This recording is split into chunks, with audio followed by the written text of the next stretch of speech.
For me, what Tello lacks especially is the mental side. And I think Bela is gonna be able to give him that a lot. The thing is, for me, is that if the top four pairs play together for the rest of the season, which who knows, to be fair, because everything could change, but if they do play together for the rest of the season, are Bela and Tello going to beat them? Tello is looking for a new coach, and apparently the name that was mentioned was Sevanirone. And I think Sevanirone is doing a great job. It's a shame in a way, because I genuinely think that if they teamed up together a year ago, they would do really well. Hey everyone, and welcome to the Paddle Pod, your weekly podcast covering professional paddle, presented by Hugo and Gons. We're on to episode 46, and as always, joined by my co-host Hugo. It's great to have you on. How are you doing? I'm very well, thanks, Gons. It's episode 46. Wow, it's flying by, isn't it? And even though today's episode won't be as special as last week's, because obviously we won't be having Vianney from Paddle Intelligence join us, which was a real pleasure, and I just wanted to take the chance to thank him again, and just let him know that we really think that Paddle Intelligence is going to take off, and well, it already is, but I think they're going to be super successful, and the level of data and statistics they offer for the paddle world is unmatched, to be honest. So I'm sure they're going to continue to perform really well. But yeah, I mean, to be honest, there hasn't been that much going on in the last week, but we wanted to still have a chat, and even though it may be a bit more brief than usual, we still wanted to get together and chat paddle, which is one of our favorite things, isn't it? Yeah, for sure. I feel like it hasn't been the most active on the paddle front the last couple of weeks. Obviously, we're in the middle of a bit of a break, but there is the exhibition league, so the Pro Padel League that's being played out, and we'll talk about that as well towards the end of the episode. But I guess we did want to start with maybe some player interviews that we haven't discussed in the past. This time of the year, especially when there's a break, it's always there's an opportunity for players to talk to the media, share their thoughts about the season and how they're doing in general. And I think one of the most important ones has been Bela's brief interview with VeinteDiez. I think it took a bit of a surprise from everyone that Bela moved to the right to play with Tello. And I don't think it was a surprise that he split with Lucho Capra, because obviously their results were far from ideal. But I was at least certainly surprised that when he decided to move from Capra, he paired up with Tello, and that he was the one that was going to move to the right. So I think maybe should we start with that, Hugo? Do you think, because he does talk about that, and I think it's quite important to mention. Do you think that's is a good point to start? 100%. Yeah, I think, to be honest, it's probably the juiciest part of his interview, and probably what fans and what I'd love to discuss and talk about the most. I mean, to be honest, once his partnership with Daya was announced, it was pretty clear to me that that Bela was going to be the one moving to the forehand, because, well, obviously this is his last year of his career, his unmatched career, and it's obvious that physically he's not in the same condition as he used to be. And we know that Tello is one of the fittest players on tour, obviously probably behind a few of the fittest players, like, for example, Estupa, Lebron, and Galan. But to be honest, when he's in form, he's very much up there. He can cover so much of the court, and he's so athletic. And for someone his size, I think he's surprisingly nimble and surprisingly fast around the court. So it's obvious that Bela thinks that, well, Tello can help him in that sense, and probably kind of pull the weight of their partnership in terms of, the physical side of things. And Tello, one of the points that Bela was discussing was that when Tello called Bela, because if I'm not mistaken, it was Tello who called Bela, right? It's actually a great point. I'm not sure. I think I'm they both spoke, but yeah, I can't remember if he did mention if it was Tello calling Bela or Bela calling Tello. Yeah, it's weird, because that is obviously a highlight of the interview. I'm pretty sure it was Tello calling Bela, but basically, Tello said that what he needed at this point in his career was someone that was super consistent and made few unforced errors. And it's almost like, yeah, having a Chingota next to him, which has obviously been, well, the most successful part of Tello's career, and obviously the big majority of Tello's career as well. But yeah, I think what he's looking in, well, what Tello is looking for in terms of teaming up with Bela is consistency. And he knows that throughout his career, the one thing that Bela has been known for, or the most relevant thing that he's been known for, has been consistency, few unforced errors, and just knowing what to do at every point during a match, and managing the game really well from a mental standpoint.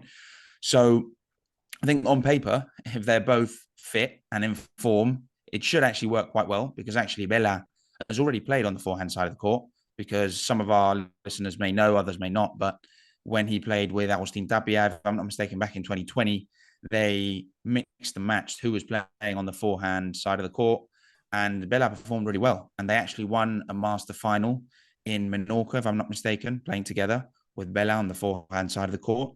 So he can clearly play there. And I think when you think about Bela's game style, I think it does suit playing on the forehand, just because of what we were saying, few unforced errors, good bandeja, just solid volleying, etc.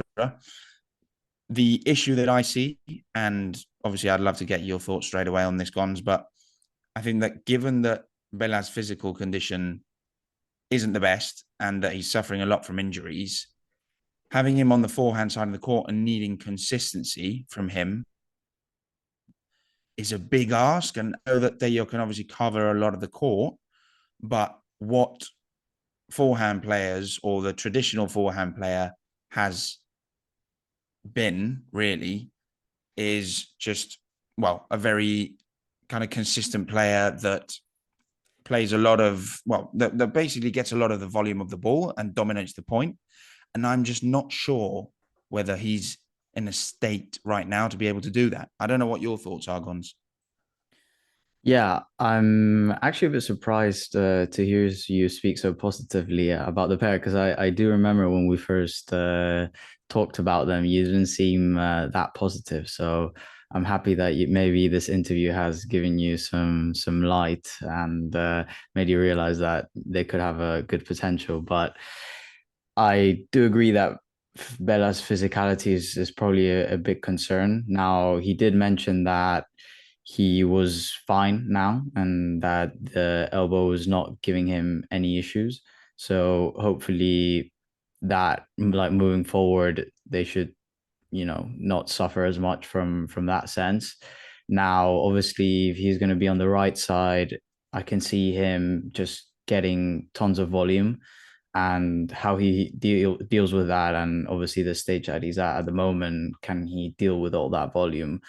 I'm not sure, and we'll have to see. But in any case, I think this is like a great moment for Tello, which it almost felt like, as you did mention early on in the season, like it was almost like throwing his career away. But I feel like this can be a really good partnership for him to bounce back. Now, I don't expect them to get like amazing results, but I could see them making a semi-final here and there. And I just feel like this is like a stepping stone that is going to be really good for him. I also really liked about the interview how Bela is like really honest, and he acknowledges like where he is at the moment, like what he needs to do to be competitive, and that's move to the right side and be with a player that can win the points like Tello.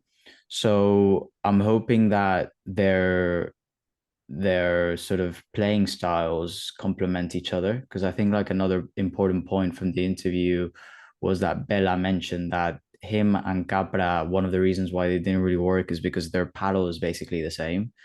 Now Capra is probably a bit more offensive than Bela, but he's not like like out and out serial sort of winner machine, or very like a huge threat in the air, very similar to Bela. So it almost felt like their playing styles just wouldn't complement each other, and I feel like Tello and Bela's do.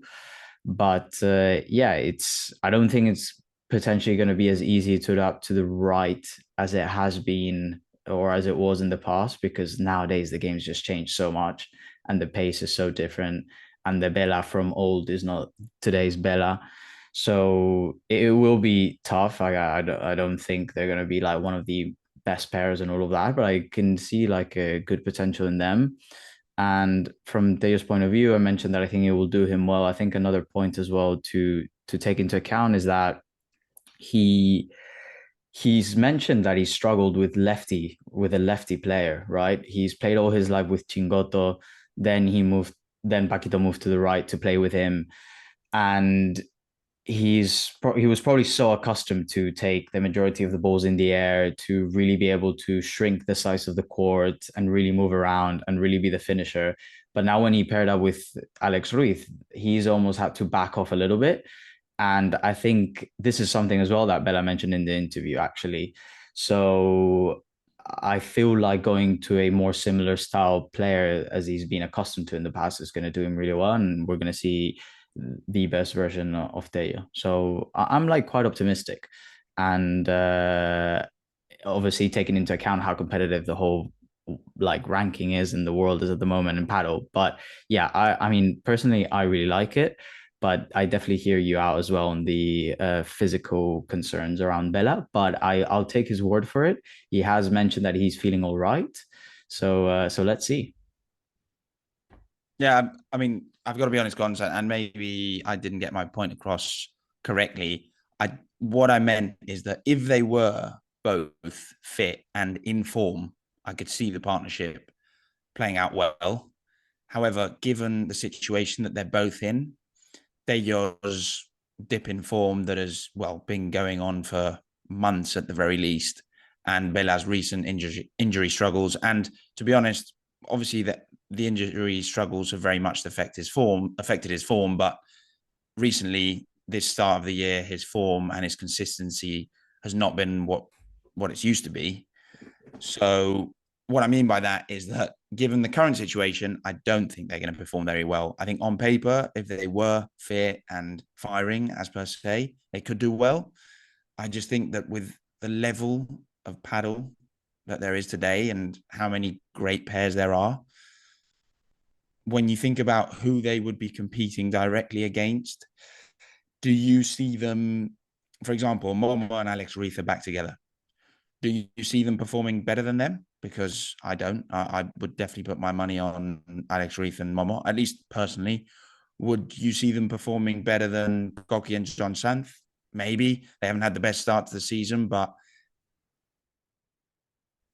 potentially now with the arrival of slower courts in some tournaments, they're probably going to be very much benefited by that. And yeah, I'm not sure. I think the other pairs, say the pairs outside of the top 3, 4, but within the top 10, which I think is basically Bela and Tello's level right now. I really don't see them performing much better than the rest of them. But I guess we'll see. I mean, on paper, Bela could be a great forehand side player, as we said. Great serve, consistency, limited unforced errors, great bandeja. Mentally, he's obviously one of the strongest out there, if not the strongest. So I could see them working, but I think it's going to be a lot on Tello as well, because I think he's going to suddenly have to turn around his dip in form, which has been ongoing for a long time now, to suddenly become the player that he used to be and maybe cover 70% of the court and win 70% of the points. And do I see him doing that? Yes, in a way, because I do think he has the potential. And actually, Bela mentioned in the interview, he said that he thinks Tello has the potential to become the number one player in the world at some point in his career. I do agree with the fact that he has the potential, but I don't think he's managed to make the most of his potential so far, particularly when playing key matches and key points. So I do think that from Bela's side, Tello is the best possible partner that he could be playing with right now in his career. It's definitely an upgrade on Lucho Capra, and I definitely think they're going to do better than what Bela and Capra, well, how they would fare, which we've obviously seen in the last few months, and it hasn't been great.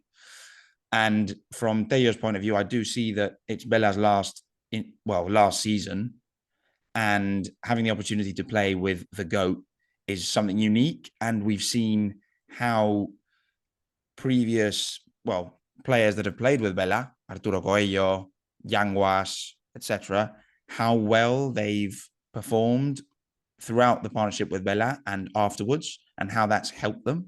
So who knows? Maybe this could be a turning point, and teaming up with Bela could be the best decision that they could have ever taken. I just think that it's going to be very tough for them. It's going to require a lot of work, and it's going to be very dependent on potentially how other pairs fare. Who knows? Maybe Alex and Momo don't do as well as they were doing when they were playing together before. Maybe Goki and John continue with their current dip in form, or not playing as well as they did last year. And if that's the case, I do think that Tello and Bela will take advantage of it. But do I see them ever beating any of the top four pairs? Right now, I don't. Well, this is very exciting because yeah, I just couldn't disagree more. I think where this is the first proper disagreement, because I feel like you're underrating both of them quite a bit. Now, I completely agree. Neither of them have had a good start to the season. Like their form is not great. But I'm buying the fact that Tello has been playing with Alex Ruiz, the whole fact that he's used to being playing with someone on the like a right-handed, right-sided player. So that whole adjustment is tough. And as well, to be honest, like last season, they weren't amazing, but they did make two finals. Like that's not Agreed. terrible. Tello had some really good moments in last year, and not a lot of people made finals. So let's set that aside. But I think it's important to realize as well. And I feel like for me, what they lack especially is the mental side. And I think Bela is gonna be able to give him that a lot. I feel like in important points, in important moments, having someone like Bela there who's like the mental king almost, and seen everything and experienced everything can really help him. So that's what I'm really banking on.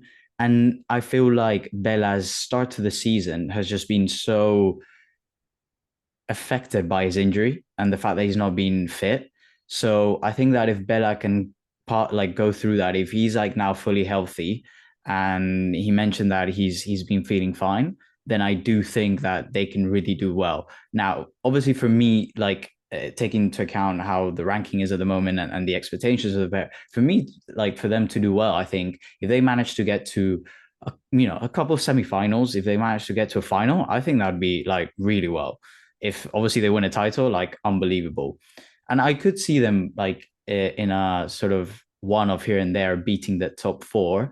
And I do think that they are better, like because I'm thinking about them in a full sort of maybe not full potential, but I do think that they'll be the better pair out of the sort of Momo and Alex, because I just don't really believe in Alex at the moment, and I really think that Bela can get to the level that he was at least like last year, and Koki and John as well, which you mentioned, and yeah, I think that the big concern for me is the physical point of view. So if we leave that aside, I do believe in them.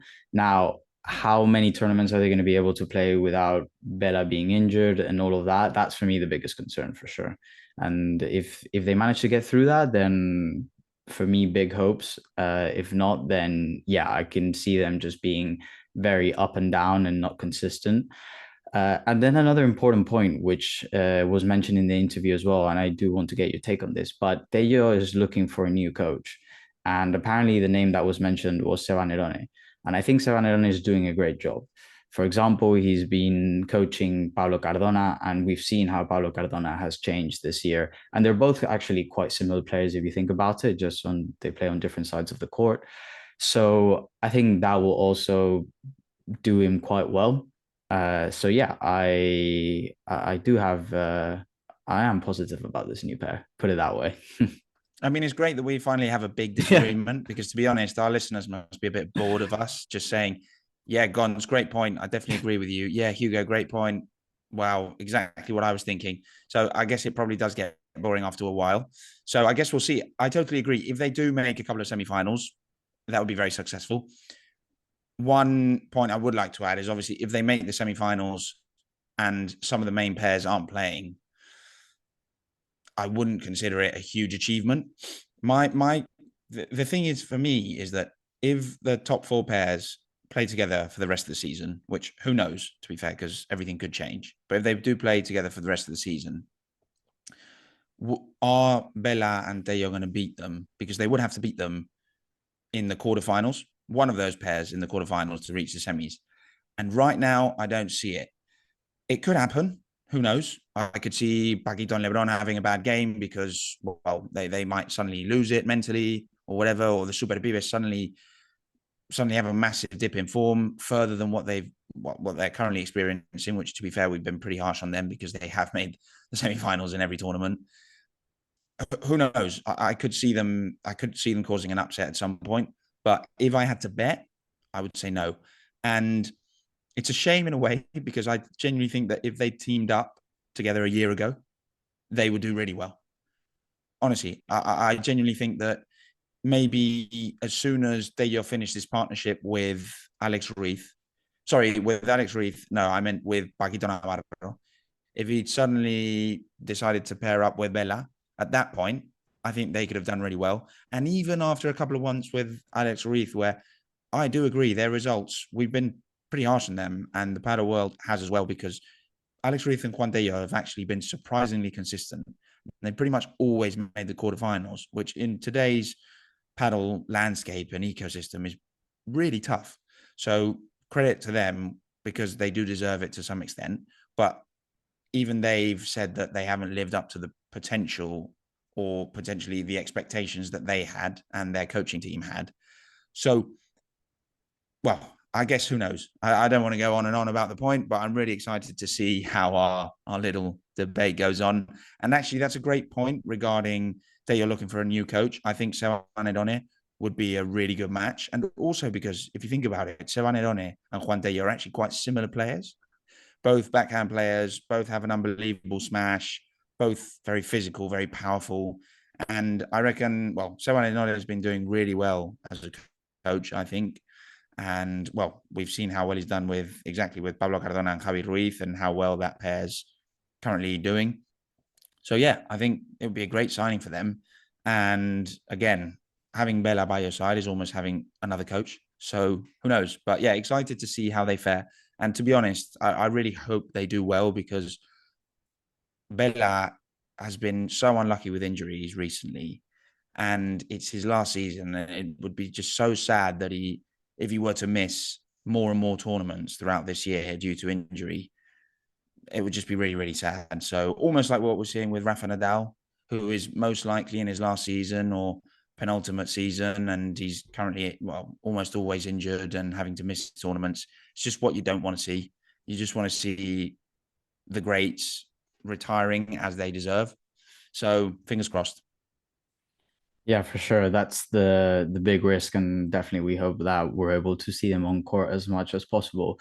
Maybe to finish off the topic though, let me ask you one last question. From a from an ingredients perspective, like when you think about every shot, playing style, do you feel like Tello and Bela have that to win? From an ingredients perspective, interesting. I do think they're a good match. That's why I think that if they teamed up last year, say a year ago, or even before then, I do think that they would have done pretty well. And I think Bela is probably one of the players that would most easily adapt to the forehand side of the court, also because of the way he plays and how smart he is. So, yeah, I do think they have the ingredients. Tello has all the shots to finish the points, literally everything. And Bela has the consistency, the serve, the mental side. Yeah, I do totally agree with you. They have all the ingredients. It's just I'm probably being a bit pessimistic, but just taking into account how much he's suffered regarding injuries and his physical situation. This is Bela I'm talking about. There's 7.5 months left of the year, less, because actually December, you probably have one tournament in the Master Final. Do I see them suddenly turning around their form and doing really well? It's just, I'd love to see it, but that's why I'm being pessimistic. Yeah, that's fair enough. I definitely will give you and will concede on that point. But but yeah, maybe moving on, we have the Pro Padel League now being played, and actually today is the final of the second event. So maybe we should give our audience a bit of an insight into like the format and how this works essentially. Do you think that's a good idea, Hugo? 100%. Yeah, Cool. Should I go for it? go for it. Okay, nice. So, the Pro Padel League is based in the US, and it's basically a sort of there are 10 teams that are it's like a franchise style format that they play a number of events across the year. These events are a week long and they're almost like mini tournaments within themselves. Each tournament or each event, they start with like a round robin, so two groups with each of the five franchises each, and then they go into a semifinals and then a final. And then at the end of the year, I think there's like a last sort of finals event where the top eight pairs participate. Now we started seeing, I think, the rise of these sort of exhibitions. We've obviously had the Hexagon Cup. We've had if I'm not mistaken, last year we had in Dubai a league as well, or somewhere in the Middle East. I can't remember exactly where. But yeah, I guess maybe the question that I'd like to start asking you is, what do you think of exhibitions in general in the world of paddle? I think right now, and given the stage that the sport is at, they're key because not only do they give the sport visibility, which is key given that a big priority for the sport right now is growing globally. So, the more eyeballs you have on the sport, the better. And the fact that it's been played out in the US, which is obviously a key sports market globally. And I think it's essential for paddle to take off. It's essential for it to grow and explode, if you allow me to use that word. Yeah, explode both in the US and in Asia. So if they're using exhibitions, and also this is more, it's more a professional tournament, really. I know it's not part of Premier Paddle, but I don't think players are taking it as much as an exhibition. It looks quite serious in the way they're taking it, a bit like the Hexagon Cup, which I'm glad to see. But yeah, exhibitions or kind of half professional tournaments.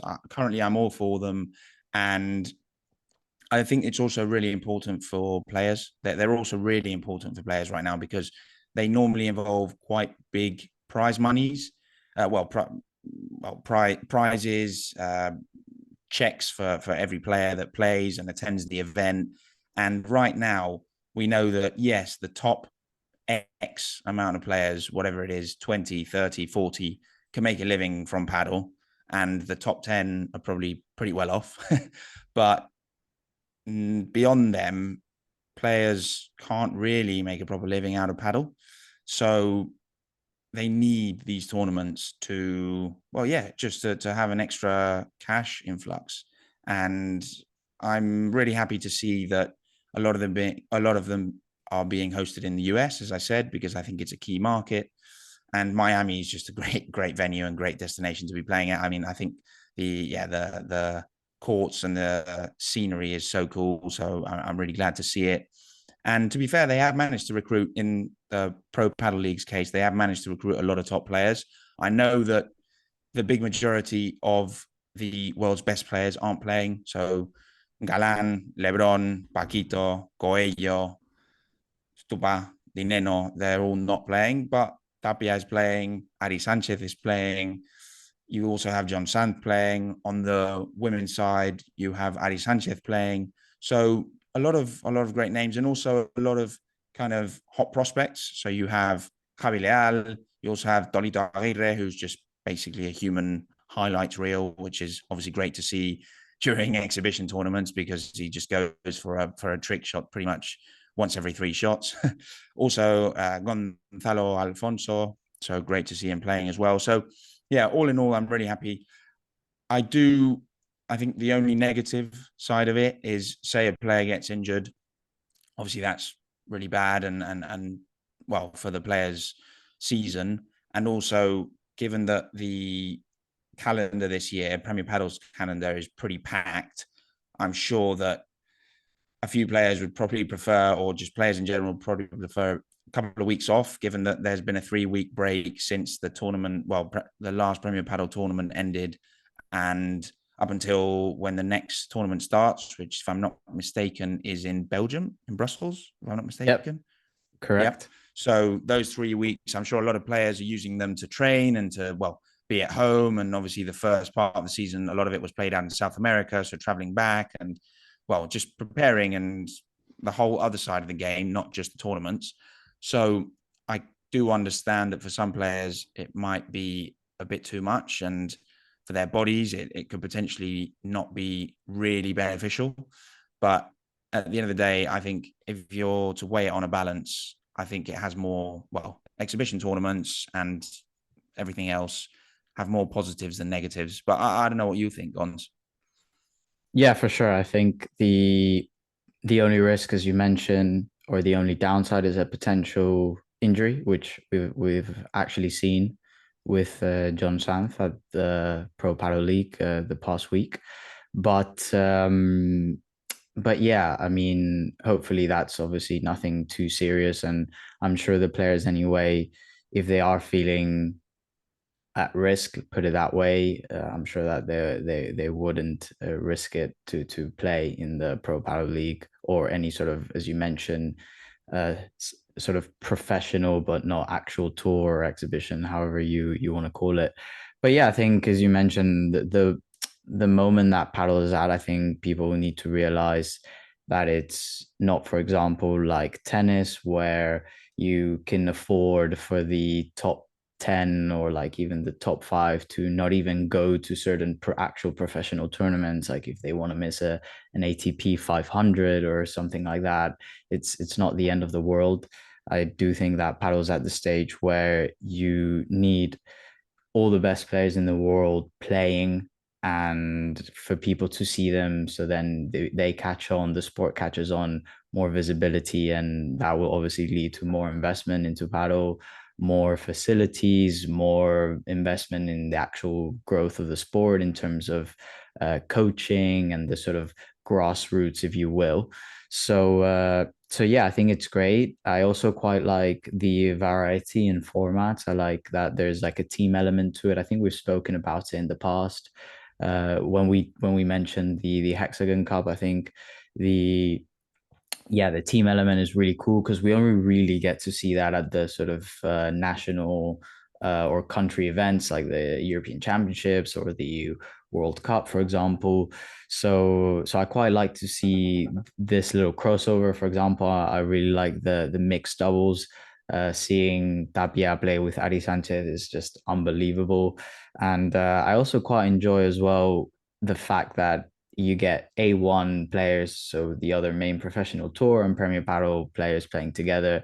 As you mentioned, Tolito and Gonzalo Alfonso are both playing in the Pro Padel League, so it's amazing to be able to see these players play together, which we don't normally see them do so. So, yeah, in that sense, is great. And I mean, from a player's perspective, obviously as well, we're at the stage where the players themselves are just not earning anywhere near compared to sort of your household sports like tennis. So from their perspective, I mean, it's completely fair, right? That they would want to play these sort of type of matches where they get a guaranteed prize money and also potentially really lucrative incentives for winning. So I think it makes complete sense.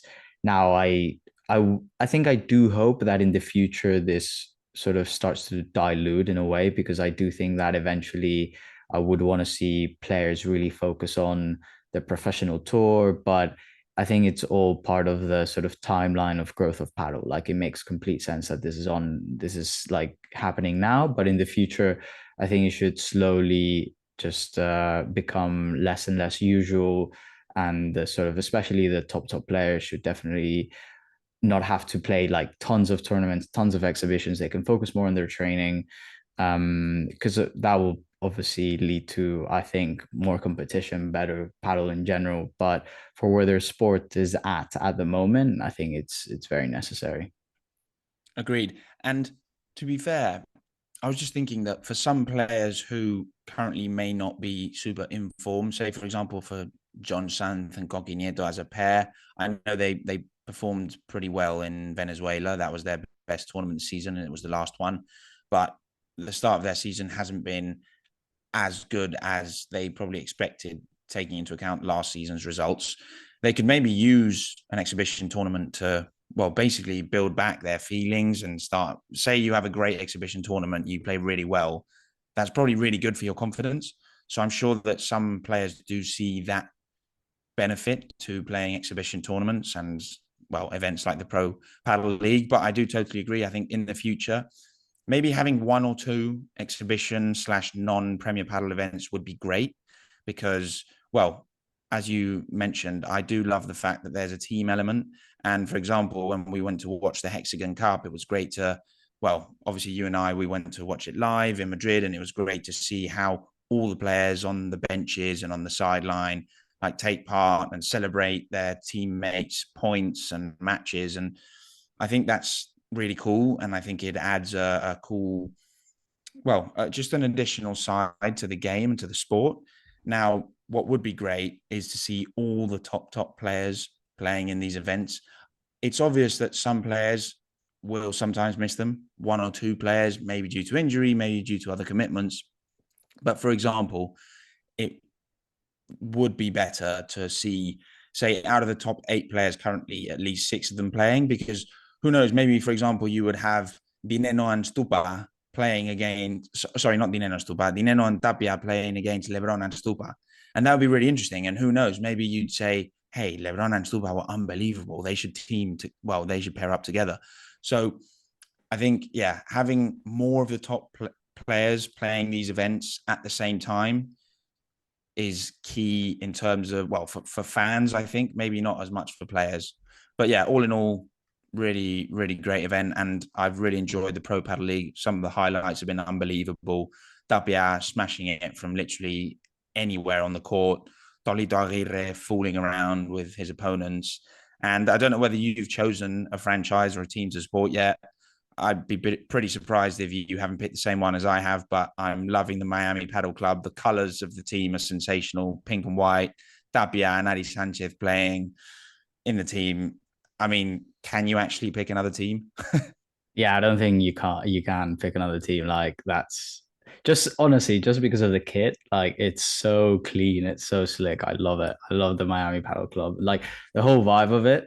And then the fact that you obviously got the two number ones from their respective like men's and women's is unbelievable. So yeah, you can't debate that. But maybe something actually that I wanted to mention, which I well you sort of like alluded to, and I just wanted to I guess back you up there. But the fact about using this as like for players to really if they're not like on form, like for example, we see this in tennis as well. Like there's still exhibitions, and I think even though like such a established sport like how tennis is nowadays, I think exhibitions are here to stay. And for example, we did see Nadal play Alcaraz in the Netflix sort of slam, and he was using that as a way. I'm sure he was getting like a very decent prize money of that, but he was also using it as a chance to pick up some form and stuff. So I think that's definitely a good point as well.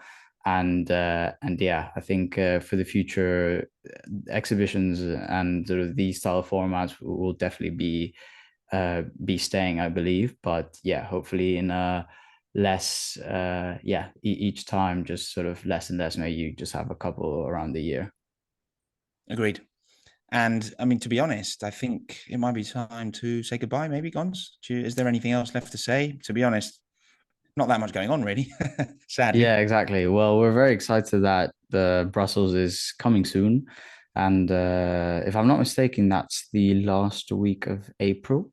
That Yeah, the so tournament. next week we don't have a tournament, but then the Yeah, following week we do. So very excited for exactly. the return. And I think it's at the very least 2 tournaments in a row, right? Because straight after Brussels, it's Sevilla. So very excited to watch, yeah, watch both tournaments. And, well, the debut of Paquito and Lebron, which, to be Yeah. honest, I just can't wait. debut of Paquito Lebron, debut of Tello Vela, debut of Sanjo and Maxi Sanchez as well. So yeah, a lot of Re-debut debuts. of Yeah, Alex and Momo. true. Re-debut of Alex and Momo. So yeah, a lot to look forward to actually. So much. But yeah, Gons, thanks so much. I've had a great time and yeah, enjoy the rest of your weekend. And cheers, guys. Thanks for tuning in and catch up soon. Yeah, thank you everyone for tuning in. And as always, please, if you did enjoy the episode, give a like and subscribe as well to the channel. And yeah, we all hope that you have a very good week.